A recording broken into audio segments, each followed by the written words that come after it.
The night shift on the starship Horizon was always quiet. Most of the crew slept during these hours, leaving only a small team to watch the controls and keep the ship moving through the endless darkness of space. Commander Jake liked the night shift.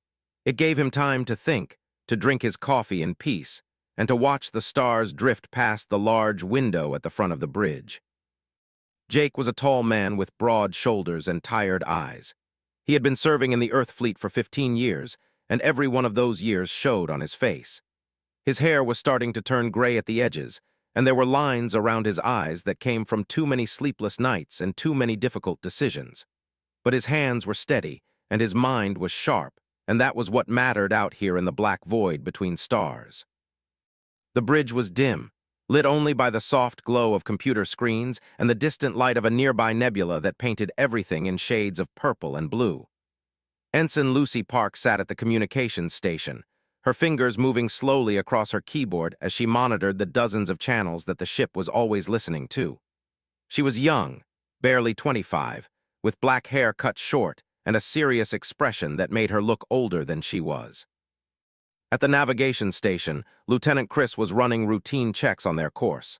He was a big man, heavy-set but strong, with a shaved head and a thick beard that he kept trimmed short. He had served with Jake for 8 years, and they had saved each other's lives more times than either of them could count.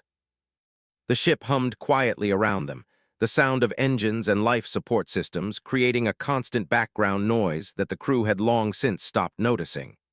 The Horizon was not a large ship, not by the standards of the Galactic Confederation that humanity had joined 50 years ago. It was a patrol vessel, designed for speed and flexibility rather than raw power. It carried a crew of 47 humans, and it was their job to watch this sector of space and respond to any emergencies that might arise. Most of the time, nothing happened. They would patrol their assigned area for weeks at a time, seeing nothing but empty space and the occasional trading ship passing through on its way to somewhere more interesting. Jake had started to think of these quiet nights as a blessing. He was getting too old for excitement. The universe, it seemed, had other plans. The alarm came without warning, a sharp sound that cut through the quiet of the bridge like a knife. Lucy's hands flew across her console, and her eyes went wide as she read the data streaming across her screen. "Commander," she said, her voice tight with urgency. "We're receiving a distress signal. Priority 1, it's coming from Sector 12. Jake set down his coffee cup and stood up, walking over to stand behind her. "What do we have?" "The signal is, sir, a royal transport. They're under attack." Jake felt his stomach drop. They were one of the oldest and most powerful species in the Galactic Confederation. They had been traveling through space for thousands of years before humans had even invented the wheel. Their queen was the leader of the Confederation, a position of enormous power and responsibility that had been held by their species for longer than anyone could remember. If a royal transport was under attack, something had gone very wrong. "Put it through," Jake ordered. The main screen at the front of the bridge flickered to life, and the face of it appeared. They were beautiful in a strange, alien way. They had pale blue skin that seemed to glow softly in the light, and 4 eyes arranged in a diamond pattern on their long, elegant faces. Their bodies were thin and graceful, and they moved with a fluid ease that made humans look clumsy by comparison. This did not look graceful, he looked terrified. "To any ship that can hear this message," he said, his voice shaking. "This is the Royal Transport Starlight Crown. We are under attack by unknown forces. Our escort ships have been destroyed. Our engines are failing. Our shields are almost gone. Her Majesty Queen is aboard this vessel. I repeat, the Galactic Queen is aboard this vessel. We need immediate help. The attackers, they want to take her alive. Please, if anyone can hear us, please help us." The transmission ended in a burst of static. For a moment, no one on the bridge spoke. They all understood what they had just heard, and they all understood what it meant. Chris was the first to break the silence. "That's 2 hours away at maximum speed," he said quietly. "And whatever hit them was strong enough to destroy their escorts. Those are some of the best warships in the galaxy." Jake nodded slowly. He knew all of this. He also knew that if they went to help, they would probably be flying into a battle they could not win. The Horizon was a good ship, but it was not designed to fight the kind of enemy that could destroy a escort fleet. But he also knew something else. He knew that if they did not go, no one would. The nearest Confederation fleet was 6 hours away. By the time they arrived, it would be too late. The Queen would be captured or killed, and the Confederation would fall into chaos. Navigation, Jake said, his voice calm and steady. Plot a course for those coordinates, maximum speed. Chris looked at him. Sir, if we push the engines to maximum, we might be able to cut that time down to 90 minutes. But we'll be burning through fuel reserves, and if we have to fight when we get there. I know, Jake said. Do it anyway. Chris hesitated for only a moment before nodding. Aye, sir. Jake turned to Lucy. Send a message to Confederation Command. Tell them what's happening and tell them we're responding. Then wake up the crew. All hands to battle stations.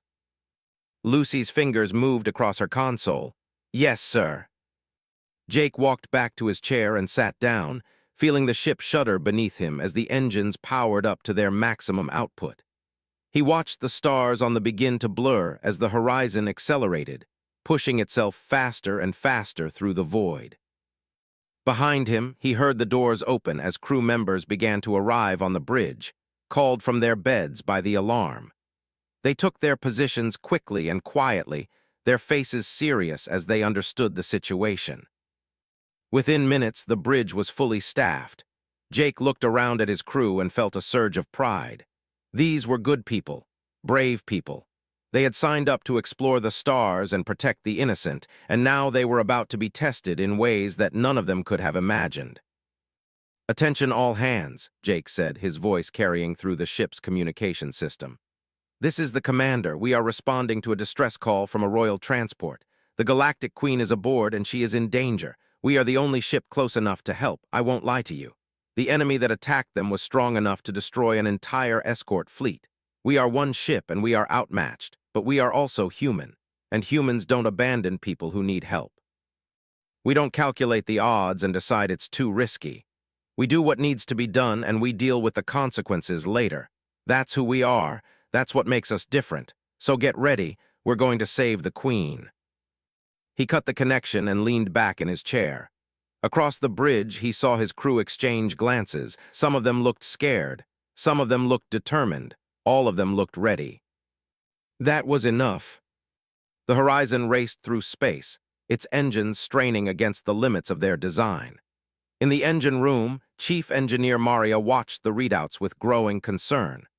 The temperature gauges were climbing higher than she liked, and she could hear the subtle changes in the engine's pitch that told her they were pushing too hard.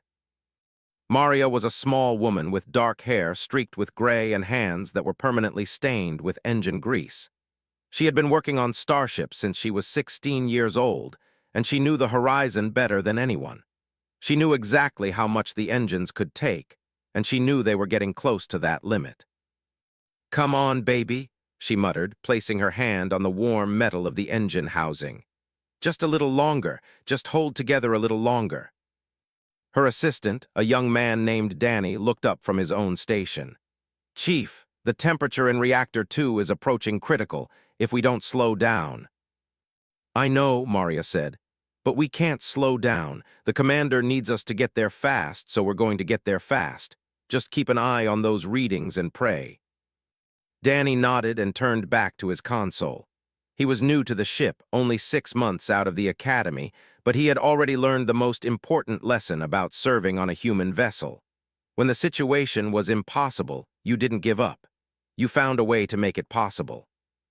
On the bridge, Jake watched the clock counting down the time until they arrived. 80 minutes, 75, 70. Each minute felt like an hour, and he found himself gripping the arms of his chair harder than he should. Lucy spoke up from her station. "Sir, I'm picking up more transmissions from the Starlight Crown. They're getting weaker." "What are they saying?" "They're updating their status. Shields are down. Hull breaches on multiple decks. Casualties among the crew. The Queen is still alive, but they've been boarded. There are enemy soldiers on the ship." Jake's jaw tightened. "What about the attackers? Can you identify them?" Lucy worked her console for a moment, then shook her head. The transmissions are too broken up, but from what I can piece together, it sounds like there are 3 enemy ships, military grade, well armed. Any idea who they are? Based on the description, I think they might be. The word sent a chill through the bridge. They were a species that had been expelled from the Confederation decades ago for their violent ways.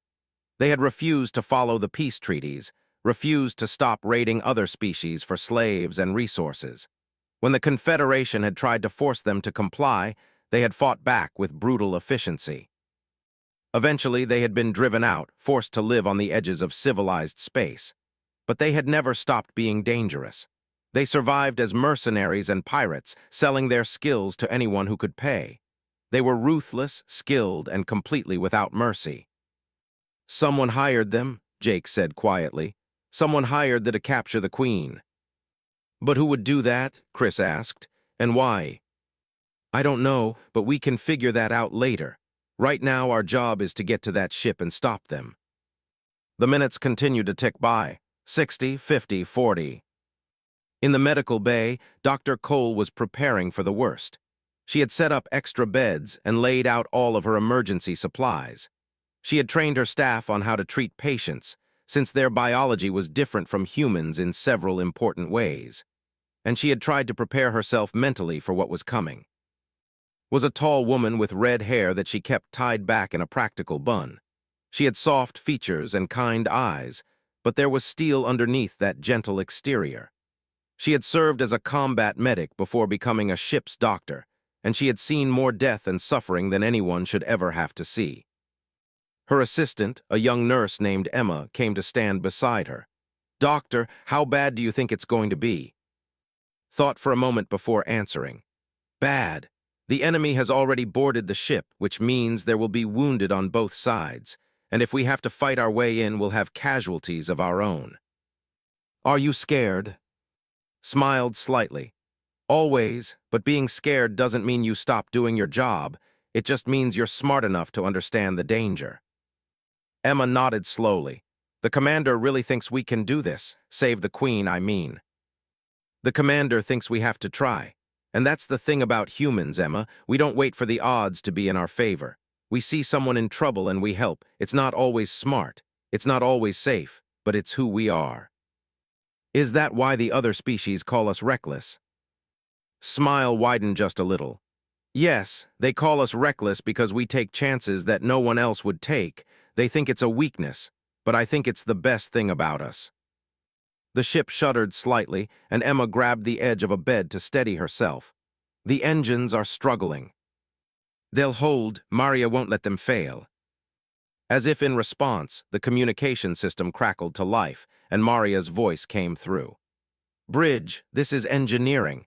We're approaching the target area, but I'm going to need to cut back on the engines soon. We've got maybe 5 more minutes at this speed before something breaks."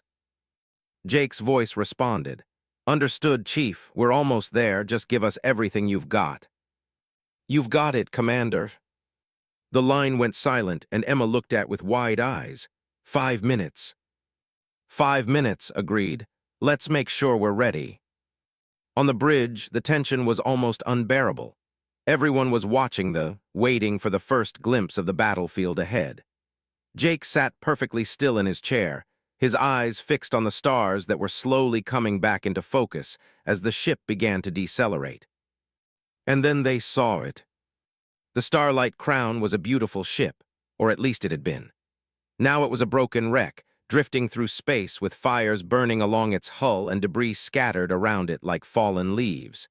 Its elegant curves had been torn open by weapons fire, and emergency lights flickered weakly through the holes in its armor.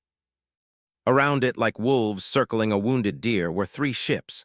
They were dark and angular, built for war rather than beauty. Their hulls were painted black with red markings, the traditional colors of the... Even from this distance, Jake could see the weapons mounted on their sides, powerful cannons that could tear through the horizon's shields like paper. 3 ships, Chris said quietly. "All armed, all bigger than us." Jake nodded. "What about the Starlight Crown? Any life signs?" Lucy worked her console. "Yes, sir.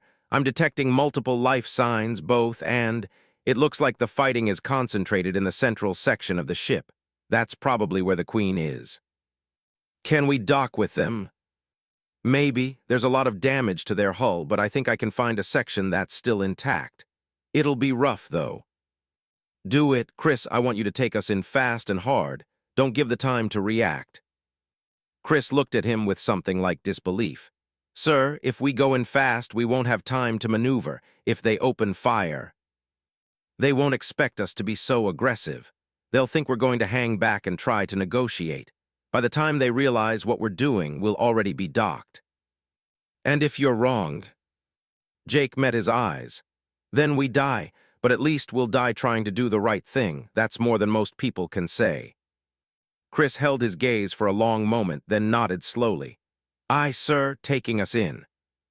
The Horizon surged forward, its damaged engines screaming in protest. The ships turned toward them, their weapons beginning to track the incoming vessel. Jake could see the lights on their hulls, the charging glow of their cannons as they prepared to fire. Evasive maneuvers, he ordered. Don't let them get a clean shot.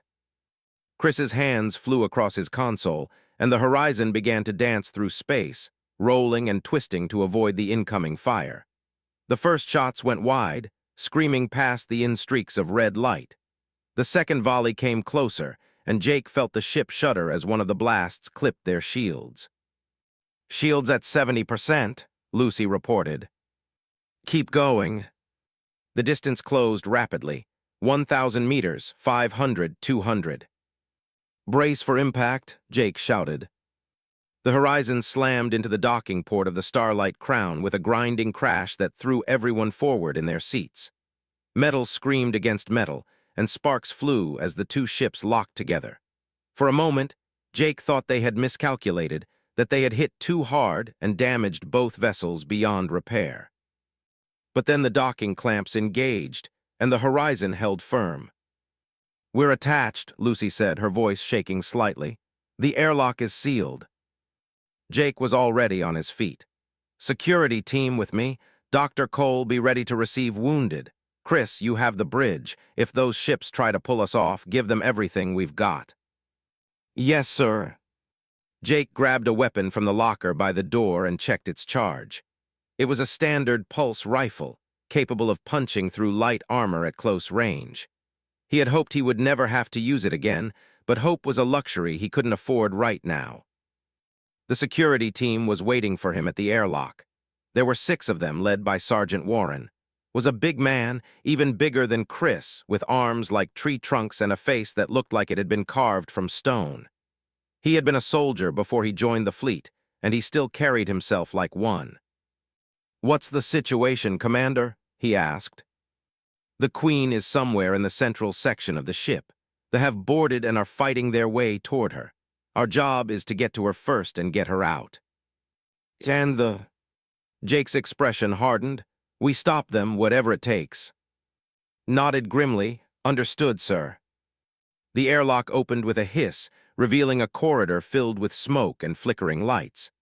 The smell of burning metal and something else, something organic, filled Jake's nostrils. He tried not to think about what that smell meant. Move out, he ordered. They advanced through the corridors of the Starlight Crown in a tight formation, weapons ready, eyes scanning every shadow for movement. The ship was a maze of elegant hallways and ornate chambers, all of them now by weapons fire and littered with debris. They found the first bodies 2 minutes in, 3 crew members lying where they had fallen, their blue blood staining the white floor beneath them. Jake paused long enough to check for pulses, but there was nothing. They were gone. Keep moving, he said quietly.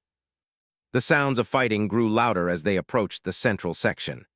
Jake could hear the sharp crack of energy weapons and the deeper boom of explosive charges. Screams echoed through the corridors, some in the musical language of the, others in the harsh growl of the. They rounded a corner and found themselves face to face with a group of soldiers. They were terrifying to look at. They stood nearly 2 meters tall, with thick bodies covered in scales the color of dried blood. Their faces were vaguely reptilian, with flat noses and mouths full of sharp teeth. Their eyes were black and cold, showing no emotion as they raised their weapons. "Open fire," Jake shouted. The corridor exploded into chaos. Energy bolts flew in both directions, lighting up the smoke with flashes of red and blue. One of Jake's security team went down almost immediately, hit in the chest by a weapon. Another cried out as a shot grazed his arm. But humans were not easy prey. Charged forward with a roar, tackling the nearest and driving him to the ground. His fist slammed into the alien's face again and again, breaking scales and drawing blood. Another security officer took down a second with a precise shot to the head. Jake himself fired 3 times, each shot finding its target. Within 30 seconds, it was over. 4 lay dead on the floor. 2 humans were wounded but alive. "Get them to the airlock," Jake ordered. "They can make their way back to the ship, the rest of you with me." They pressed on, leaving their wounded behind. The fighting was getting closer now, the sounds of battle just ahead. Jake could feel his heart pounding in his chest, but he forced himself to stay calm. Fear was natural, fear was useful, but he couldn't let it control him. They burst through a set of heavy doors and found themselves in a large chamber that had once been beautiful. High ceilings, elegant columns, walls covered in intricate artwork. Now it was a battlefield, with guards fighting desperately against a much larger force of. And in the center of it all, surrounded by a handful of remaining defenders, was the Queen. Queen was tall, even for her skin was a deeper shade of blue than the others, almost purple, and she wore robes of silver and gold that shimmered even in the dim light. Her 4 eyes were calm, watching the battle with a serene expression that seemed completely out of place. But Jake could see the fear underneath that mask. She was afraid, just like everyone else. She just refused to show it. "Cover me," Jake shouted to his team. "I'm going to get to the Queen." He didn't wait for a response. He ran forward, ducking under a weapon blast and firing back as he moved. A soldier stepped into his path, and Jake didn't slow down. He drove his shoulder into the alien's chest, knocking him aside, and kept running.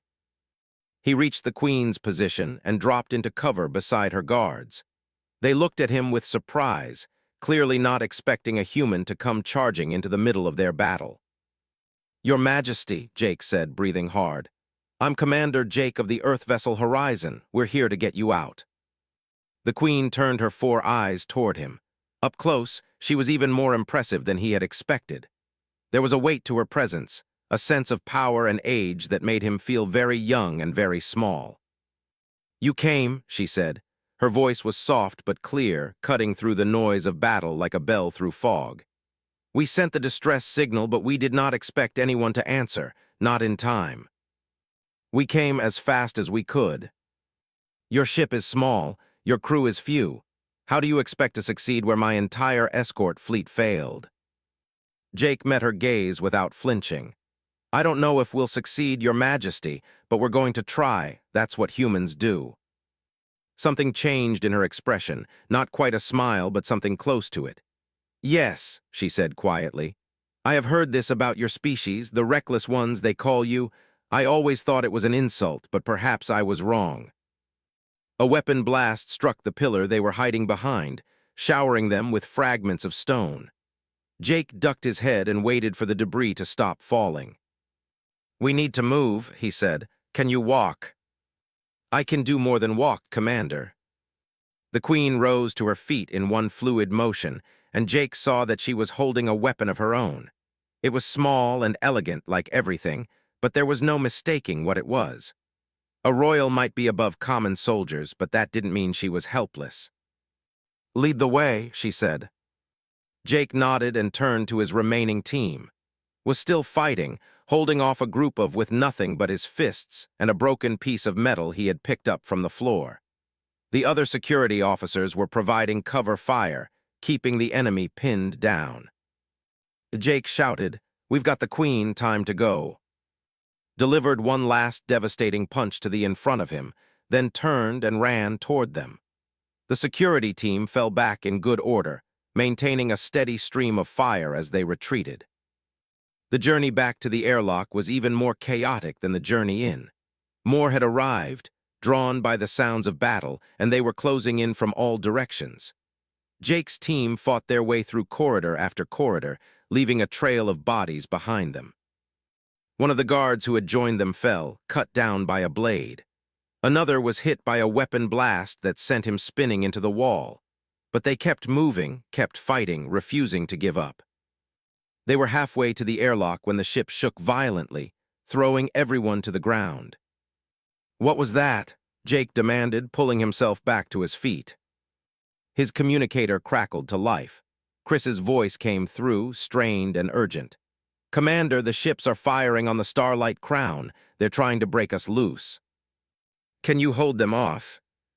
"We're trying, sir, but our shields are failing. We've got maybe 5 minutes before they punch through." 5 minutes? It wasn't enough time.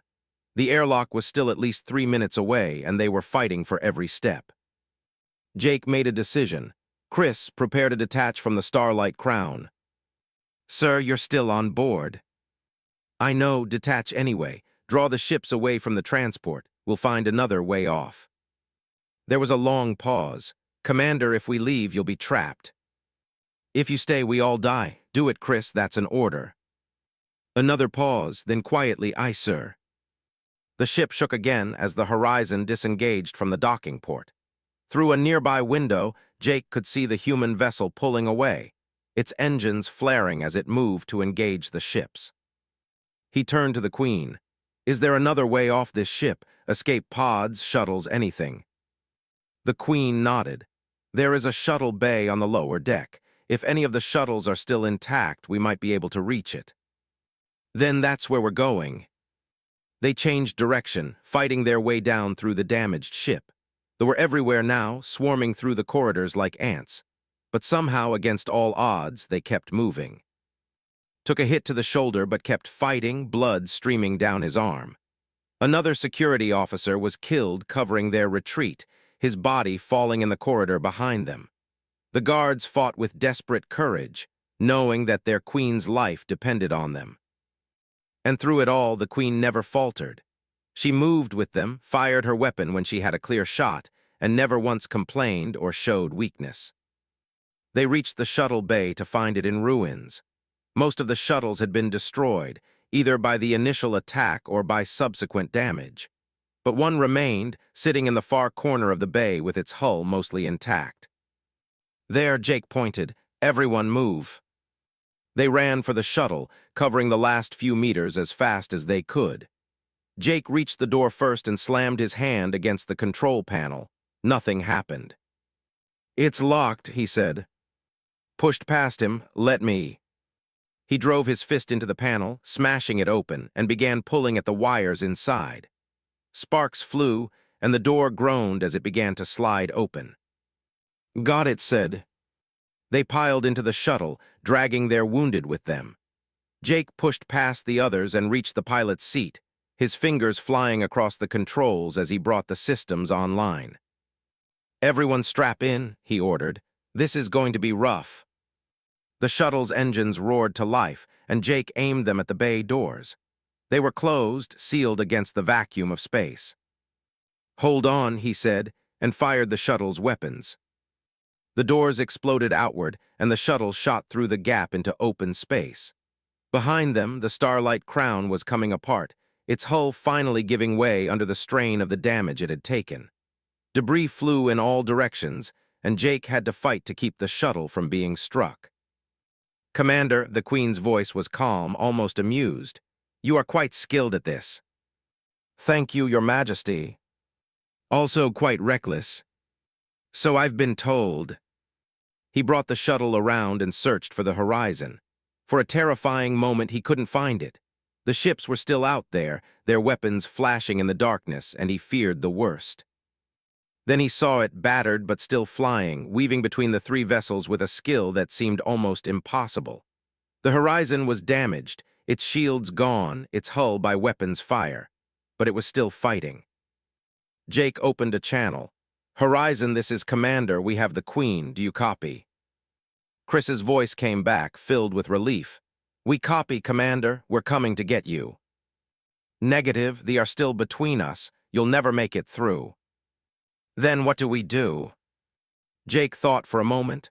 They were focused on the horizon, seeing it as the primary threat. They probably didn't even know that the shuttle had escaped, if he could use that to his advantage. Chris, I want you to run. What? Turn and run, head for the debris field from the escort ships. They will follow you. When they do, I'll bring the shuttle in from behind and dock. Sir, the debris field is dangerous. One wrong move and we could be torn apart. I know, but you can do it. I've seen you fly. You're the best navigator in the fleet. There was a pause, then, "Aye, sir, turning now." The horizon banked hard and accelerated toward the distant debris field. As Jake had predicted, the ships turned to follow, their weapons still firing. They saw the human vessel as prey trying to escape, and they were not about to let it go. Jake pushed the shuttle to its maximum speed, circling around the battlefield to approach from the opposite direction. The Queen sat beside him, watching the maneuver with interest. "You are gambling that they will be too focused on your ship to notice us," she said. "Yes, Your Majesty. And if they do notice us, then we improvise." She made a sound that might have been a laugh. "Improvise? Yes, I am beginning to understand what makes humans so interesting." The shuttle crossed the battlefield without incident. The ships were deep in the debris field now, chasing the horizon through the twisted wreckage of the destroyed escort vessels. Chris was performing miracles, dodging between pieces of debris that should have been impossible to navigate. Jake brought the shuttle in behind the horizon and matched its speed. The docking procedure was rough, made more difficult by the damage to both vessels, but he managed to connect on the second try. "We're attached," he reported over the channel. "Open the airlock." The door slid open, and Jake helped the Queen through into the safety of the horizon. Behind him, and the survivors of the security team followed, carrying their wounded. "Chris, get us out of here," Jake ordered as he made his way to the bridge. "Already on it, sir." The Horizon's engines roared, and the ship accelerated away from the debris field. The ships tried to follow, but they were not as skilled at navigating the wreckage. One of them clipped a large piece of debris and spun out of control, its hull breaching in multiple places. The other two were forced to slow down, picking their way through more carefully. By the time they cleared the debris field, the Horizon was gone, racing away at maximum speed toward the safety of Confederation space. On the bridge, Jake finally allowed himself to breathe. "Status report," he said. Chris looked at his console. "Shields are gone, hull breaches on 4 decks, engines are running at 60%, we've got wounded throughout the ship and we lost 11 people." He paused. "But we're alive and we have the Queen." Jake nodded slowly. 11 dead, almost a quarter of his crew. The price of heroism was always high. He turned to the Queen, who had followed him to the bridge. She stood looking out at the stars with an expression he couldn't read. "Your Majesty," he said, "are you all right?" She turned to face him. "I am alive, Commander, thanks to you and your crew." She paused, her 4 eyes studying him carefully. "You lost people today, good people who died to save me." "Yes, Your Majesty." "Why, you did not know me. You had no obligation to help. You could have waited for reinforcements, calculated the odds, chosen the safer path. Why did you risk everything?" Jake thought about the question for a long moment before answering. "Because you needed help," he said finally. "Because if we had waited, you would have died. Because sometimes the right thing to do is also the hardest thing to do, and doing hard things is what makes us who we are." The Queen was silent for a moment. Then she did something that Jake had never seen her do before. She reached out and placed her hand on his shoulder, a gesture of respect and gratitude that bridged the gap between their species. "The galaxy calls you reckless," she said. "They mean it as a criticism. They think you are foolish, that you take unnecessary risks, that you do not understand the value of caution and calculation." She paused. "They are wrong. What they call recklessness, I call courage. What they call foolishness, I call honor. You came when no one else would come. You fought when no one else would fight. And you won when no one else could win." Jake didn't know what to say, so he said nothing. "I will not forget this, Commander. They will not forget this. You have done more than save my life today. You have reminded me why the Confederation exists, why different species come together despite their differences. It is not just for trade or protection. It is because there are people like you in the galaxy, people who believe that helping others is worth any cost. She released his shoulder and stepped back. When we reach safety, I will see to it that your crew receives every honor the Confederation can bestow. But more than that, I will tell your story. I will make sure that every species in the galaxy knows what humans did today. Not because I want to reward you, but because they need to understand. They need to see that what they call a weakness can also be the greatest strength. The days that followed were a blur of activity. The horizon limped into a confederation, where repair crews swarmed over its damaged hull and medical teams took charge of the wounded. The crew was given temporary quarters while their ship was being repaired, and for a while they were able to rest. But the story of what they had done spread faster than they could have imagined. The Queen had been true to her word. She told everyone about the human ship that had answered a distress call that no one else had answered, that had fought against impossible odds and won. She spoke of Commander and his crew with admiration and respect, praising their courage and their willingness to sacrifice themselves for a stranger. The response was overwhelming. Messages of gratitude poured in from across the Confederation. Species that had never paid much attention to humans suddenly wanted to know more about them. News programs broadcast the story of the rescue, often embellishing it with dramatic reenactments that made Jake cringe. And through it all, the word that kept coming up again and again was reckless. But now it was said differently. Now it was said with admiration instead of criticism, with respect instead of scorn. The humans were reckless, yes. They took chances that other species would never take. They threw themselves into danger without hesitation, without calculating the odds. And that was exactly what the galaxy needed. 1 month after the rescue, a ceremony was held in the Great Hall of the Confederation Council. Representatives from hundreds of species filled the chamber, all of them there to witness what was about to happen. Jake stood at attention with his crew behind him. They were wearing their dress uniforms, cleaned and pressed for the occasion. Some of them still bore the marks of their injuries, scars and bandages that would take time to heal. But they stood proudly, knowing that they had earned the right to be here. The Queen herself presided over the ceremony. She stood on a raised platform at the front of the chamber, her silver robes glittering in the light of 1,000 floating crystals. "We are gathered here today," she announced, her voice carrying to every corner of the vast chamber, "to honor those who have shown the true meaning of courage. 1 month ago, my transport was attacked by enemies of the Confederation. My escort fleet was destroyed. My crew was dying. I had accepted that I would not survive." She paused, letting the silence stretch. "And then they came, one ship, 47 humans. They had no reason to help me. They had every reason to stay away. But they came anyway because that is who they are. They fought against 3 enemy warships. They boarded my vessel and battled their way through a horde of enemies. They carried me to safety while their own ship was being torn apart around them." Her 4 eyes swept across the assembly, taking in the hundreds of representatives from hundreds of worlds. "We have always called humans reckless. We have always seen their willingness to take risks as a flaw, a sign of primitive thinking that they have not yet evolved beyond.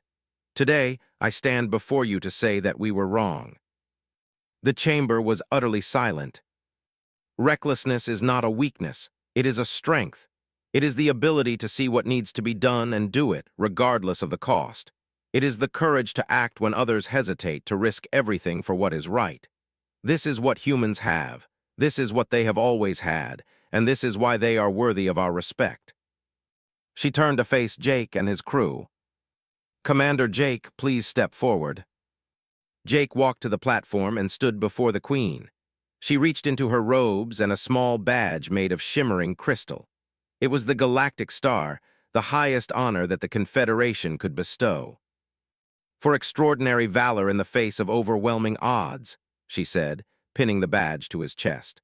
"For selfless courage and unwavering dedication to the protection of others, and for reminding us all what it truly means to be a hero." One by one, the other members of Jake's crew came forward to receive their own badges. Even those who had died were honored, their medals presented to their families or to their closest friends. When the ceremony was over, Jake stood among his crew and looked out at the assembly. Representatives from every corner of the galaxy were applauding, their various appendages making a cacophony of sound that filled the chamber. He thought about the 11 people they had lost. He thought about the wounds that would take months to heal. He thought about the fear he had felt during the battle, the certainty that they were all going to die. But he also thought about what they had achieved. They had saved the Queen. They had kept the Confederation from falling into chaos. They had shown the galaxy that humans were not just reckless, but heroic. It was worth it. It was all worth it. The Queen appeared at his side. "What are you thinking, Commander?" Jake smiled slightly. "I'm thinking about what comes next, Your Majesty. The horizon needs repairs. My crew needs rest. And somewhere out there, there's probably another ship in trouble, another person who needs help. And you will go to help them." "Of course." The Queen nodded slowly. "Of course, because that is who you are, the reckless ones, the ones who never give up, never back down, never stop fighting for what is right." She looked out at the assembly, at the representatives of hundreds of species who had come to honor a handful of humans. "The galaxy is fortunate to have you, Commander, more fortunate than we ever knew." Jake didn't respond. He just stood there, surrounded by his crew, and looked out at the stars through the great windows of the chamber. Out there, somewhere, there was adventure waiting. There was danger to face and people to save. And when the call came, he and his crew would answer. Because that's what humans did. That's what humans would always do. And maybe, just maybe, the galaxy was finally beginning to understand why. The end of the ceremony came, and the crew of the Horizon walked out into the bright lights of the station. They were heroes now, known throughout the galaxy, but they were still the same people they had always been. Still human, still reckless. Still ready for whatever came next. Jake looked at his crew and felt a surge of pride. They had been tested in ways that few people ever were, and they had proven themselves worthy. Whatever challenges the future held, he knew they would face them together. Because that was the human way. The stars were waiting, and humanity was just getting started.